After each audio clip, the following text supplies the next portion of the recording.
ओम नमः शिवाय। दोस्तों ऑनलाइन अभिषेक आप सभी का पूर्ण हो गया होगा। उसके बाद में सभी के मन में यह सवाल आ रहे हैं कि जब गुरुदेव द्वारा अभिषेक हो जाएगा उसके बाद में हम शिवलिंग का और जो सामान हमने चढ़ाया, सामग्री चढ़ाई है, उसका क्या करना है।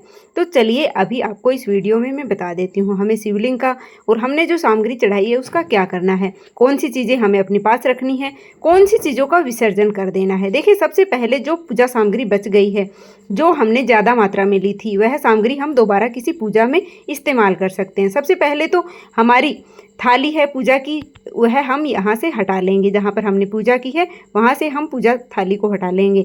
इसमें जो भी सामग्री है, चावल, कलावा, जो भी एक्स्ट्रा चीज़ें बच गई हैं, उन्हें दोबारा पूजा में इस्तेमाल कर सकते हैं। अब हमें क्या करना है कि जब हम गुरुदेव जी के साथ अभिषेक कर लेंगे, पूजा पूर्ण हो जाती है, उसके बाद में हमें हाथों में थोड़े से चावल शिवलिंग पर चढ़ा करके और लास्ट में हमें शिवलिंग पर जो चावल चढ़ाए थे उनका विसर्जन मतलब हो गया था उससे। तो वैसे तो शिवलिंग का विसर्जन हो गया है, इसके साथ ही जो पार्थिव शिवलिंग है इसका हमें क्या करना है। तो देखिए, आप चाहें तो आप पूजा के बाद, जब गुरुदेव पूजा करा रहे थे उसके आधे पौने घंटे बाद शिवलिंग का विसर्जन कर सकते हैं, या आप चाहें तो आप सुबह भी शिवलिंग का विसर्जन कर सकते हैं।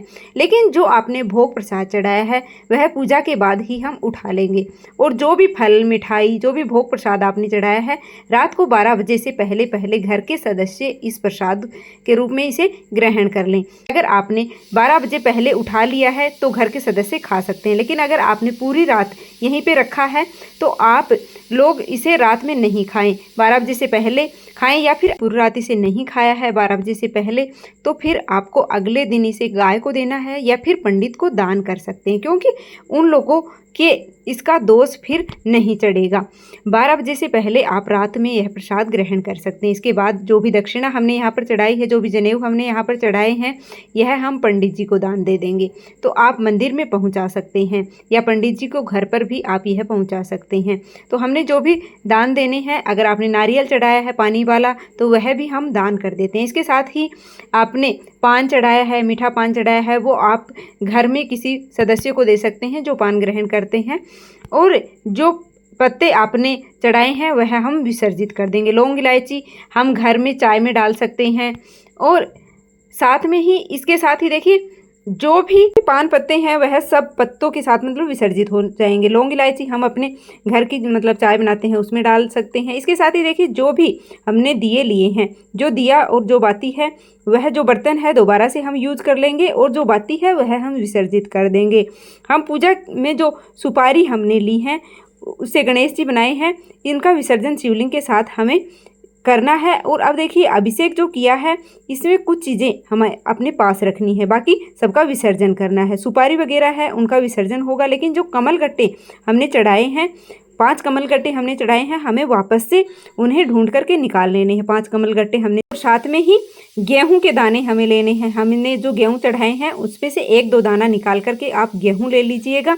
और गेहूं भी मतलब ढूंढने में थोड़ा मुश्किल हो जाएगा, पर आपको मिल जाएगा। गेहूं के दाने भी आप यहाँ पर ले लीजिएगा। इसके साथ ही सिक्का हमें लेना है।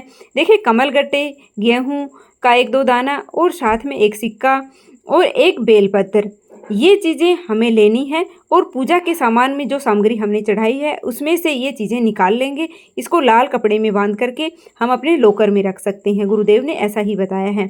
तो बहुत अच्छा उपाय है यह, घर में अनधन की बरकत इससे बनी रहती है। तो आप यह चीज़ें ज़रूर अभिषेक सामग्री में से निकाल करके अपने घर में रख सकते हैं। उसके बाद में हमें विसर्जन करना है। विसर्जन के लिए हम किसी भी मतलब साफ बड़े बर्तन में थोड़ा सा जल लेंगे और बड़े बर्तन में जल लेकर के फिर उसमें हमें विसर्जन करना है। बर्तन लेकर के फिर उसमें थोड़ा सा गंगा जल डाल लेंगे।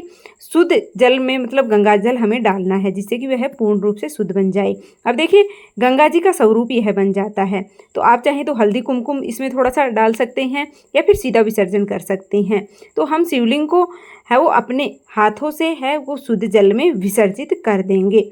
ओम नमः शिवाय, ओम नमः शिवाय बोलते हुए हमें शिवलिंग का विसर्जन कर देना है। इसके साथ ही जो गौर गणेश हमने बनाए थे, गौरी मैया बनाई थी, गणेश जी हमने बनाए थे, उनका भी हम साथ में विसर्जन कर देंगे। और जो भी हमने इसे किया था, पहले इस जल के छींटे पूरे घर में लगाएंगे, क्योंकि यह बहुत ही शुद्ध जल है। इसके बाद में हम यह सारा जल है वो साथ में ही विसर्जित कर देंगे।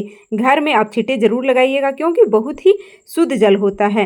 जो सिक्के हैं वो हम निकाल कर के अपने पास रख लेंगे। और एक बार फिर बता देती हूँ कि जो जल के छींटे हैं मतलब वह पूरे घर में आपको ज़रूर लगाने हैं। उसके बाद में जितनी भी सामग्री हमने चढ़ाई है अभिषेक में वह सब सामग्री हम विसर्जित कर देंगे। जल के साथ ही हमें यह विसर्जित कर देना। अब यह जल पूरी रात हमें रखा रहने देना है और पूरी रात में जो जल में मतलब ये है शिवलिंग है वह अच्छे से घुल जाएगा, इसकी मिट्टी बन जाएगी और फिर हम इसको जो मिट्टी घुल जाती है अच्छे से घुल जाती है उसके बाद में फिर यह जल हम पौधों में डाल देंगे। बेलपत्री का पौधा है उसमें आप डाल दीजिएगा। ध्यान रखिएगा कि तुलसी के पौधे में हमें इसे नहीं डालना है। इसके अलावा आप किसी भी पौधे में डाल सकते हैं, पीपल के में डाल सकते हैं या फिर और कोई घर पर आपके छोटा मोटा पौधा है आपने लगाया हुआ है तो उसमें आप डाल सकते हैं। फूल पत्ते सब हैं वो खाद बन जाएंगे। इस तरह से घर पर ही हम शिवलिंग का विसर्जन करेंगे। तो फ्रेंड्स इस तरह से सारी सामग्री उठानी है और शिवलिंग का विसर्जन करना है। आपको यह वीडियो कैसा लगा कमेंट करके जरूर बताना। वीडियो अच्छी लगी है तो लाइक कर दीजिएगा, चैनल पर नए हो तो सब्सक्राइब तो करना बिल्कुल भी मत भूलिएगा। सभी तीज त्योहारों से संबंधित सभी वीडियो आपको इसी चैनल पर मिल जाएंगी। कमेंट बॉक्स में हर हर महादेव लिखना बिल्कुल भी मत भूलिएगा।